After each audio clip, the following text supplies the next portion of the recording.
Hello, c'est Mélo sans Mimi et on se retrouve pour un nouveau vlog. Il s'agit du premier vlog sur mon Sweetie Gourmet Challenge. On est le 23 juin et le challenge a commencé depuis le 21 du coup. Et comme toujours en début de Sweetie Gourmet Challenge, on se retrouve dans une ambiance un peu particulière parce que je suis en vacances. Et donc là je suis dans la tente d'un van que j'ai loué sur le toit, c'est super cool. Du coup ça fait une ambiance un peu rouge, un peu bizarre, mais bon c'est pas grave, c'est juste pour le début du vlog. J'avais super hâte, j'ai vraiment eu du mal à ne pas lire les livres que j'avais choisis pour mon Sweetie Gourmet Challenge avant.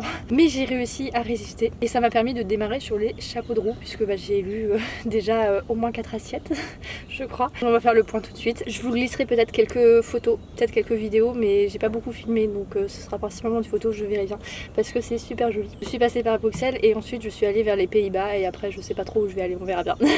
Et du coup je voulais vous partager la petite pioche à lire que j'ai pris avec moi pour le voyage. Donc évidemment j'ai pris les deux Blackwater. La fortune d'abord, donc le tome 5 qui était pour valider lire une saga familiale et le tome 6 pour finir une saga que j'ai réussi à ne pas lire. Heureusement j'étais bien occupée les quelques jours avant le début de Sweetie Gourmet Challenge, mais c'était dur parce que j'avais très envie. Ensuite j'ai pris une BD, un graphique, donc c'est La Grande Épopée de Picsou, le tome 4 que je viens de finir, voilà. Et j'ai également pris Ready Player 2, la suite de Ready Player One, enfin non, de Player One tout court, que je ne sais pas si je lirai cette semaine, mais on verra bien. Et ensuite j'ai pris des e-books, La Science des balivernes que j'ai déjà commencé. Pour le livre de vulgarisation, j'ai pris Le Problème à 3 corps, que ça fait longtemps que j'ai commencé, que je suis censée finir, je sais pas si je le lirai cette semaine. La fille qui avait bu la lune, pour un livre emprunté. Mon mari, un livre de moins de 250 pages je crois. Les abysses de River Solomon, que j'ai très envie de lire. Et voilà, j'en ai d'autres, mais voilà, ça c'est ceux que j'ai envie de lire pendant mes vacances. Et donc du coup, au niveau des assiettes que j'ai validé. Le 21 tout de suite j'ai validé l'assiette lire une saga familiale puisque j'ai fini le tome 5 de Blackwater, La Fortune, qui était sympa mais peut-être un peu moins sympa que le tome 3. Je crois que mon préféré pour l'instant c'est le tome 3 parce que c'est là que les personnages deviennent de plus en plus intéressants alors que dans le tome 1 c'était pas ça. C'est là que ça devient très addictif aussi, même si c'était déjà addictif dans le tome 2. Le problème du tome 5 et du tome 6 c'est que c'est la continuité et donc du coup la famille commence à s'en sortir de mieux en mieux et certes il y a des petits drames et il y a de plus en plus de côté horrifique, mais voilà c'est pas le point névralgique de l'histoire. Ensuite j'ai validé lire un graphique avec La Grande Épopée de Picsou qui se lit très facilement en voyage. C'était très agréable, voilà, c'est rigolo, c'est le genre de lecture que je faisais quand j'étais enfant ado et c'est très sympathique de retrouver ça. J'ai également lu en buvant un thé, mais je le referai encore plein de fois dans le challenge.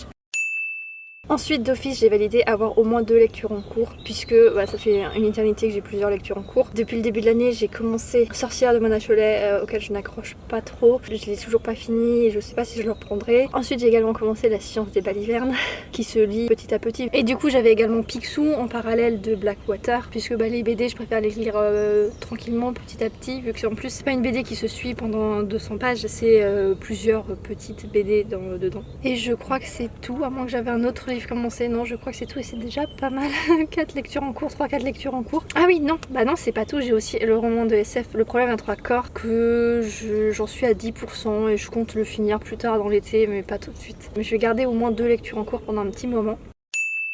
Et donc actuellement je suis dans La Pluie, le dernier tome de Blackwater, tome 6, qui va me permettre de valider, finir une saga. Et ça franchement il va pas faire long feu, je vais le lire aujourd'hui, demain, tant que j'aurai le temps. Au final j'ai pas autant de temps pour lire que ce à quoi je m'attendais pendant ces vacances. Le temps passe beaucoup trop vite. Donc là je termine Blackwater et ensuite je pense que je vais enchaîner sur Mon mari qui est très court. Et sur Les abysses et peut-être La fille qui avait bu la lune. Je ne sais pas par lequel je commence, je verrai bien. Et si ça se trouve je vais pas avoir le temps de finir le tome 6 et je vais commencer ça quand je serai de retour chez moi, mais je suis pas sûre. Allez, on va pas s'éterniser plus longtemps, à plus tard. Et j'étais sûre que j'allais oublier quelque chose et en effet je vais peut-être valider un truc qui n'était pas réellement prévu, c'est l'assiette faire de 10 000 pas 2 jours d'affilée. Puisqu'en fait hier j'ai fait 31 000 pas, un truc comme ça.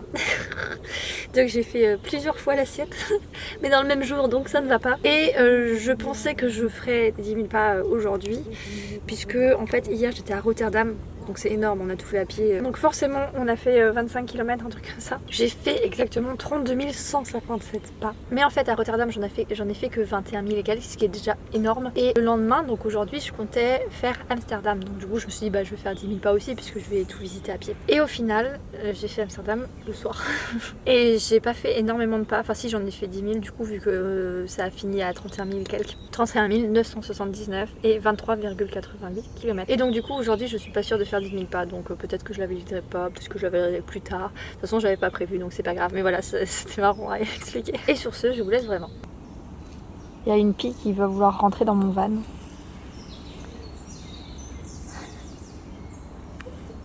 Hello, on est le 25 juin et je vous retrouve après avoir validé quelques assiettes. Alors je sais plus ce que je vous avais dit la dernière fois. J'ai validé finir une saga puisque j'ai fini Blackwater, le tome 6. C'était bien sympa. Après c'est pas mon tome préféré, reste le 4 je crois. Alors en fait comme j'ai dû me forcer à arrêter de lire la saga, d'enchaîner les tomes pour pouvoir les valider pour le Sweetie Gourmet Challenge, et bien ça s'est un peu essoufflé comme j'avais envie de le lire mais que j'ai dû me forcer à pas le lire. Quand j'ai repris c'était un petit peu moins addictif. Mais bon c'est pas grave, c'était bien sympa, c'est vite revenu. Mais par contre voilà, je ne sais pas trop comment parler de cette saga. J'ai beaucoup aimé, par moments j'ai un peu moins aimé. Globalement c'était très bien. Il y a beaucoup de choses que j'ai du mal à comprendre, pas dans le sens j'ai pas compris ce qui s'est passé, mais dans le sens j'ai du mal à imaginer que ce soit possible. Enfin, par exemple les castrés ont la fâcheuse tendance à s'échanger leurs enfants et je ne comprends juste pas cette pratique, mais soit pourquoi pas. Dans le tome 5 il y a quelques belles phrases pour l'époque où ça a été écrit et l'époque où ça se passe sur l'égalité homme-femme, la sexualité, etc. Même si à côté de ça on a quand même un personnage jusqu'au tome 5 je crois où on répète sans arrêt qu'il est frappé du sceau de la féminité et c'est un petit peu agaçant. Mais voilà, ça a été écrit à une autre époque. Et ça se passe à une époque encore plus lointaine. Le côté horrifique se précise un petit peu sans qu'on ait davantage d'explications. C'était un petit point sympa. Et vers les derniers tomes, il y a de plus en plus de personnages et ils sont de plus en plus intéressants, même s'il y a quelques personnages qui restent vraiment très en fond et juste en décoration. Alors, si la qualité vidéo n'est pas au rendez-vous, je suis désolée, mais il y a énormément de lumière. Le coin est très chouette. Depuis la tente du van, j'ai vu sur un canal et une écluse et il y a plein de petites maisons et plein de petits bateaux. Je suis au Danemark d'ailleurs. J'arrête pas de passer du coq à l'âne, mais c'est pas grave. Oui, et un autre truc qui rend un peu perplexe ou qui sort de l'effet que d'habitude les livres me font, c'est qu'on n'arrête pas de changer d'avis sur un personnage. Au début on peut le trouver exécrable et puis petit à petit il s'affine et on trouve qu'il est un peu plus profond et on lui trouve des bons côtés, on l'aime bien et puis après ça rebascule. Voilà, et ça fait ça avec plusieurs personnages. Il y a un personnage qui me fait penser à dans Muchachas et la trilogie précédente de Catherine Prancol, la fille, celle qui fait des études de couture et de mode, je ne sais plus comment elle s'appelle, bref, il y a un de ces personnages, il me fait à peu près le même effet qu'elle. Au début on la trouve exécrable et puis au final on trouve que son ambition et son sens du business et tout est juste incroyable et qu'elle est super forte en fait, même si à côté de ça bah elle est peut-être autoritaire, un peu trop imbue d'elle-même, bref. Et il y a d'autres personnages aussi qui, on les aime bien pour leur qualité et puis à côté de ça ils font des actions un peu répréhensibles sans pour autant qu'ils soient réellement punis ou que ce soit considéré comme quelque chose de mal. Donc voilà, c'est un roman un peu particulier, c'est une saga un peu particulière, mais je suis très contente de l'avoir lu. Ensuite, je vous avais parlé de l'assiette faire 10 000 pas 2 jours d'affilée. Alors je l'ai plus ou moins validé puisque du coup j'ai fait Rotterdam, Amsterdam il y a combien de jours, je sais plus, je suis un peu perdue. La dernière fois que je vous ai pris en vidéo. Et le lendemain j'ai visité une ville faite de canaux, donc on peut marcher, mais il y a aussi énormément de canaux et les gens peuvent accéder par des canaux à chez eux, à leur jardin et tout, et c'est vraiment trop mignon. Si vous cherchez un endroit où vous reposez, vous ressourcez et tout, c'est l'endroit parfait, même si c'est peut-être un peu loin de la France pour faire ça, en tout cas pour faire ça juste un week-end quoi. C'est vraiment super calme, super adorable, super reposant comme endroit. Et c'est l'endroit parfait pour faire du kayak. C'est pas du kayak à sensation, mais c'est tellement agréable, on passait entre les arbres et malheureusement, j'avais fait des vidéos et je crois que la GoPro a eu un petit bug à ce moment-là et je ne sais pas si je vais pouvoir récupérer les fichiers. Voilà, j'en ai un peu ras-le-bol de la GoPro, j'en ai eu deux expériences plutôt exécrables. Vu le prix, on s'attend à une qualité de ouf. Alors en termes de matériel, la qualité est très bonne, hein. S'il y a des chutes, ça ne casse pas, on peut l'emmener sous l'eau sans souci, etc. Là, il n'y a pas de souci, mais au niveau logiciel, j'ai l'impression que c'est un peu une catastrophe. Enfin en tout cas, pour moi. Mais bref, donc du coup j'ai peut-être pas de vidéo de ce voyage, c'est un peu dommage, mais j'ai des belles photos. Donc j'ai d'abord découvert cette petite ville en marchant, et j'ai fait dans les 8000 pas, un truc comme ça, et ensuite je l'ai redécouverte avec un kayak, et ensuite j'ai remarché un peu le soir, donc du coup j'ai atteint les 10 000 pas. J'ai pas fait 30 000 pas comme, comme le jour précédent, mais ça valide mon assiette. Et dans tous les cas, le lendemain de cette visite en kayak, j'ai également marché 10 000 pas à Legoland au Danemark.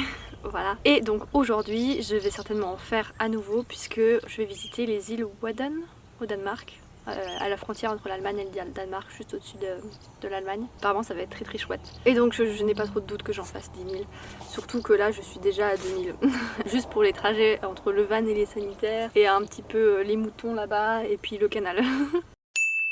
Et donc là, comme j'ai fini la saga, j'ai fini la BD, j'ai entamé Mon mari en e-book. Je crois que j'avais mis dans l'assiette lire un livre de moins de 250 pages, c'est mort parce qu'en fait il en fait 300 et quelques, je sais pas comment j'ai fait ça. Mais c'est pas grave, je pourrais le caser ailleurs. D'ailleurs je pourrais le caser dans les Jokers, lire un roman écrit par une femme je crois. Mais en fait le principe des Jokers c'est pas de les valider comme si c'était des plats ou des entrées etc. Normalement c'est de les prendre en dernier recours quand une assiette d'une catégorie ne nous convient pas. Mais bon, j'aime essayer de valider toutes les assiettes donc je ne sais pas, je vais essayer de la caser ailleurs, je vous tiendrai au courant quand j'aurai décidé. Et donc du coup j'en suis à 30%, c'est un roman assez particulier, on va être dans la tête d'une femme mariée avec 2 enfants qui est follement amoureuse de son mari et voilà, tout est dans le follement. C'est un récit assez introspectif avec beaucoup de pensées qu'on n'ose pas avouer si vous voyez ce que je veux dire. Et voilà, elle va décrire du lundi au dimanche je pense, en tout cas pour l'instant ça en prend l'apparence, chaque jour à ses petites réflexions, ses pensées sur son mari, sur son amour pour son mari, sur son obsession pour son mari un petit peu. C'est très particulier mais ça se lit plutôt bien. Donc voilà, pour l'instant je suis là-dessus. D'ailleurs je me demande si je pourrais pas le caser dans lire une romance au final. C'est une romance un peu particulière, cette assiette, c'est l'assiette avec laquelle j'ai le plus de mal maintenant parce qu'au début de la création de ce challenge, on était encore un peu dans ces lectures feel good romance de temps en temps, à très petite dose mais quand même. Et maintenant vraiment, à moins d'avoir une romance qui sort de l'ordinaire, qui est vraiment très réaliste, très bien faite, je n'en peux plus de cette catégorie. Bref, sur ce, je vais vous laisser, je vais aller visiter les îles Wadden et la ville de Romo, je sais pas comment ça se prononce. Je vous incrusterai le texte je pense. Et du coup je continue ma lecture de Mon mari et des autres lectures que j'ai en parallèle. La science des balivernes notamment, surtout, et peut-être le roman de SF, Le problème à 3 corps. Hello! Alors comme vous le voyez, je suis de retour de vacances. On est le 29 juin. En vrai j'aurais dû filmer ça hier, puisque c'est hier que j'ai validé 2 nouvelles assiettes. J'ai validé écouter un podcast qui était dans les Jokers, puisque comme prévu j'ai écouté un podcast de Méta de Choc que je recommande à 2 millions de pourcents. Vraiment c'est un podcast super intéressant. Les épisodes sont un peu longs mais quand on fait autre chose en même temps ça convient très très bien. C'est très instructif, très pédagogique. Il y a à la fois des témoignages et à la fois des explications scientifiques et de la vulgarisation sur tout ce qui est croyance, new age. Ça parle de métacognition, donc pourquoi on pense ce qu'on pense. Et voilà, c'est très instructif. Et en plus, la présentatrice, l'autrice, je sais pas trop comment l'appeler exactement, mais voilà, la personne qui écrit le podcast et qui parle dans le podcast est très ouverte d'esprit puisqu'elle-même était concernée par des croyances et elle en est sortie. Comme c'est assez récent que j'ai découvert ce podcast et qu'avant ça il y avait énormément d'épisodes de sortie, voilà, j'ai écouté les épisodes les plus récents puis maintenant j'y vais à rebours. Donc là j'en suis à Sexualité, un monde de croyances et c'était super intéressant. Et sacrée coïncidence, j'écoute ce podcast en même temps que la terrible actualité aux États-Unis à propos de l'IVG. Et évidemment dans ce podcast, en plus de parler de sexualité, ça parle de contraception, ça parle d'IVG, ça parle de plein de choses. J'ai pas encore fini toute la série d'épisodes là-dessus, il m'en reste encore quelques-uns. Mais voilà, donc du coup, j'ai validé cette assiette puisque qui dit retour de vacances dit ranger toutes les affaires, déballer les valises, etc. Donc voilà, j'avais pas envie de faire ça sans rien avoir à côté.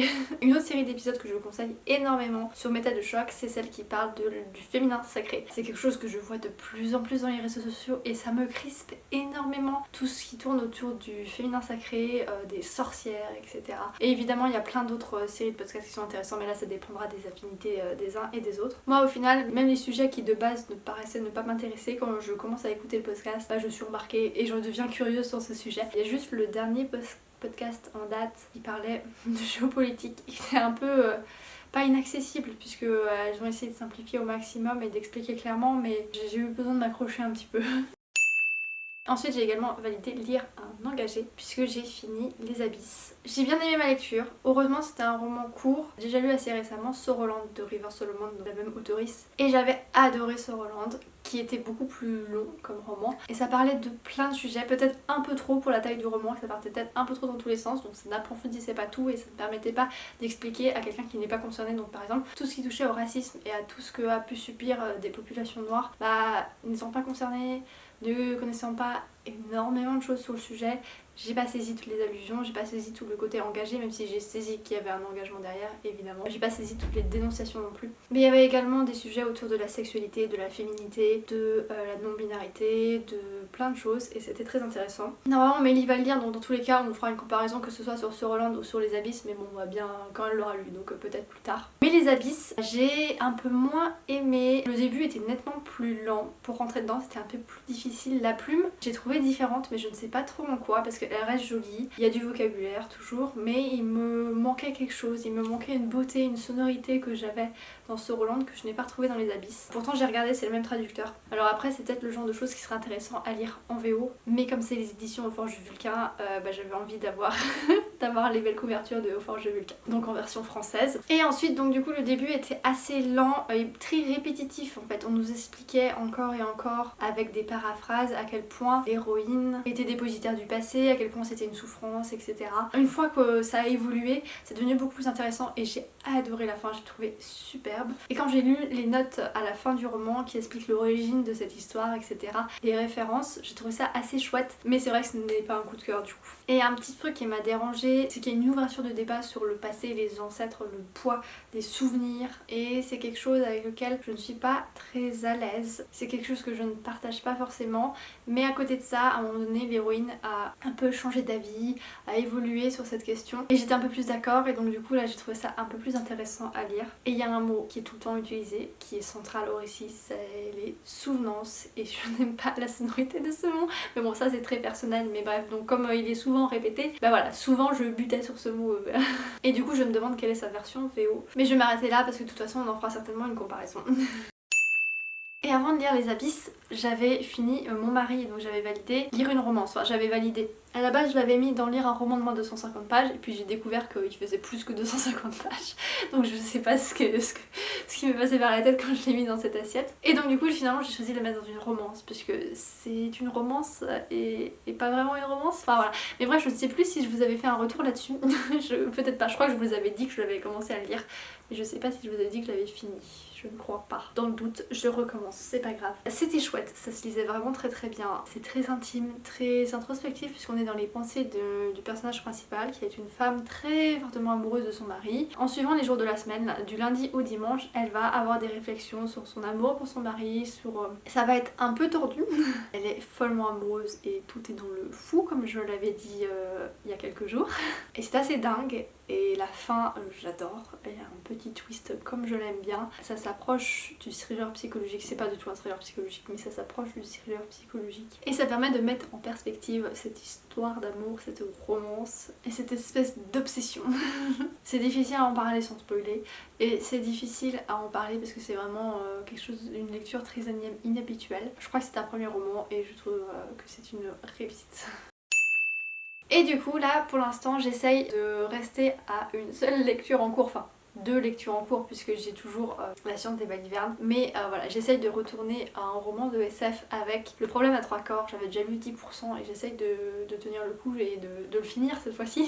Et là je suis arrivée à un passage, je crois que j'en suis à 20%, où ça devient un peu plus addictif, donc c'est chouette. Parce qu'au début ça prend son temps et on saute des passages. Là on a sauté 38 années par exemple, donc au début on était avec un personnage et après bim on passe 38 ans plus tard et on passe à d'autres personnages, et comme c'est des personnages asiatiques avec des noms asiatiques, j'ai du mal à les différencier, enfin j'arrive pas à retenir les noms. Sur ce, je vous laisse là, je retourne à mon roman de SF.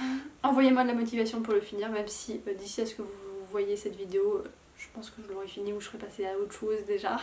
Hello, on est le 2 juillet et j'ai validé 2 assiettes et j'ai cassé une autre assiette.